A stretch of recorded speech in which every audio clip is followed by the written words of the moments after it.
ಇರುವಂತಿದ್ರೆ ಜೀವನದಲ್ಲಿ ಯಾರೂ ಸಹ ಕಷ್ಟಗಳಿಂದ ಬಳಲ್ತಾನೆ ಇರಲಿಲ್ಲ. ಕಾಲಿಗೆ ಆದ ಗಾಯ ಹೇಗೆ ನಡಿಬೇಕು ಎಂಬುದನ್ನು ಕಲಿಸುತ್ತೆ.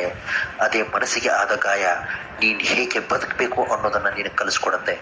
ಜೀವನದಲ್ಲಿ ಏನು ಮಾಡಬೇಕು ಅಂತ ನಿರ್ಧಾರ ಮಾಡೋದಕ್ಕೆ ತುಂಬ ಸಮಯ ತಗೋಬೇಡ. ನೀನು ಬಡವನಾಗಿ ಹುಟ್ಟಿದ್ರೆ ಅದು ನಿನ್ನ ತಪ್ಪಲ್ಲ ಗೆಳೆಯ.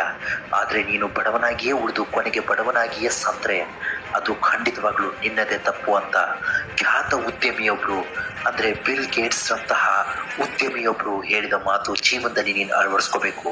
ನಿನ್ನ ಜೀವನ ಅದ್ಭುತವಾಗಿ ಮೂಡಿಬರಬೇಕು ಅಂದರೆ ನೀನು ಇಲ್ಲಿ ಏನಾದರೂ ಸಾಧಿಸಬೇಕು. ನೀನು ಅಂದ್ಕೊಂಡಿದ್ದನ್ನು ನೀನು ಬಹುಬೇಗ ಸಾಧಿಸಿ ತೋರಿಸ್ಬೇಕು. ಇಲ್ಲಿ ನೀನು ಬದುಕಬೇಕಾದ್ರೆ ಕಷ್ಟಪಡಬೇಕು. ಬಂದ ತೊಂದರೆಗಳನ್ನೆಲ್ಲ ಎದುರಿಸ್ಬೇಕು. ಇಲ್ಲಿ ನಿನ್ನ ಇಷ್ಟ ಬಂದಂತೆ ಏನು ನಡೆಯಲ್ಲ. ನಿನಗಿಷ್ಟವಾದದ್ದನ್ನು ಕಷ್ಟಪಟ್ಟು ನೀನು ಪಡ್ಕೋಬೇಕು. ಗೆಳೆಯ, ನಿನ್ನ ಕೋಪ ಯಾವಾಗ ಬರಬೇಕು ಗೊತ್ತಾ? ನಿನ್ನ ಕೈಲಿ ಏನಾಗತ್ತೆ? ನಿನ್ನ ಕೈಲಿ ಏನು ಕಿಸೆಯೋಕ್ಕಾಗತ್ತೆ? ನಿನ್ನಿಂದ ಏನೂ ಆಗಲ್ಲ. ಈ ಜೀವನದಲ್ಲಿ ನೀನು ಪುಕ್ಸಟ್ಟೆ ಬಂದು ಪುಕ್ಸಟ್ಟೆ ಸಾಯ್ತೀಯ ಅಂತ ನಿನ್ನನ್ನು ಯಾರು ಕಡೆಗಣಿಸ್ತಾ ಇದ್ದಾರೋ, ನಿನ್ನನ್ನು ಯಾರು ಗೇಲಿ ಮಾಡಿ ನಗ್ತಾ ಇದ್ದಾರೋ, ನಿನ್ನ ಕೈಲಿ ಏನೂ ಆಗಲ್ಲ. ನೀನೊಬ್ಬ ವೇಸ್ಟ್ ಬಾಡಿ ಅಂತ ನಿನ್ನನ್ನು ಯಾರು ದೂರ ತಳ್ತಾ ಇದ್ದಾರೋ ಅಂಥವ್ರ ಮುಂದೆನೇ ನೀನು ಗೆಲ್ಲಬೇಕು. ಗೇಲಿ ಮಾಡಿದವ್ರ ಎದುರೇ, ನಿನ್ನನ್ನು ಕೆಣಕಿದವರನ್ನು ಎದುರೇ ನೀನು ಸಾಧನೆ ಮಾಡಿ ತೋರಿಸ್ಬೇಕು. ಕೆಣಕಿದವರನ್ನು ಯಾರನ್ನು ಸುಮ್ಮನೆ ಬಿಡಬೇಡ.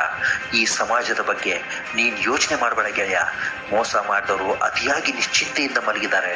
ಆದರೆ ಮೋಸ ಹೋದವರು ಮಾತ್ರ ನಿದ್ರೆ ಬಾರದೆ ಕೊರಗ್ತಾ ಜೀವನವನ್ನು ಹಾಳು ಮಾಡ್ಕೋತಾ ಇದ್ದಾರೆ.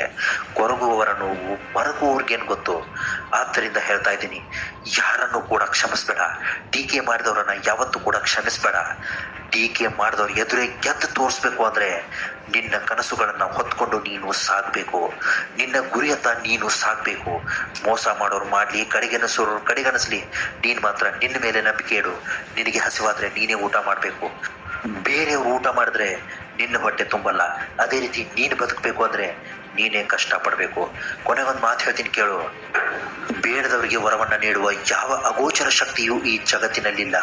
ವ್ಯಕ್ತಿ ತಾನೇ ತನ್ನ ಪರಿಶ್ರಮದಿಂದ ಕಷ್ಟಪಟ್ಟು ಗಳಿಸಬೇಕು. ಆಗ ಮಾತ್ರ ಅವನು ಅಂದ್ಕೊಂಡಿದ್ದು ಅವನಿಗೆ ಸಾಧಿಸಿದಂತಾಗತ್ತೆ. ಇತಿಹಾಸದಲ್ಲಿ ಹೆಸರು ಅಚ್ಚಳಿಯವಾಗಿ ಉಳಿಯುತ್ತೆ. ಇಂತಹ ಮತ್ತೊಂದು ಒಳ್ಳೆ ಕಂಟೆಂಟ್ನ ತಗೊಂಡು ನಾಳೆ ಬರ್ತೀನಿ. ನೀವು ಒಂದು ವೇಳೆ ನಮ್ಮ ಚಾನಲ್ ಸಬ್ಸ್ಕ್ರೈಬ್ ಮಾಡಿಲ್ಲ ಅಂದರೆ ದಯವಿಟ್ಟು ಸಬ್ಸ್ಕ್ರೈಬ್ ಮಾಡ್ಕೊಳ್ಳೋದನ್ನು ಮಾತ್ರ ಮರಿಬೇಡಿ. ನಮಸ್ಕಾರ, ಎಲ್ರಿಗೂ ಒಳ್ಳೆಯದಾಗಲಿ.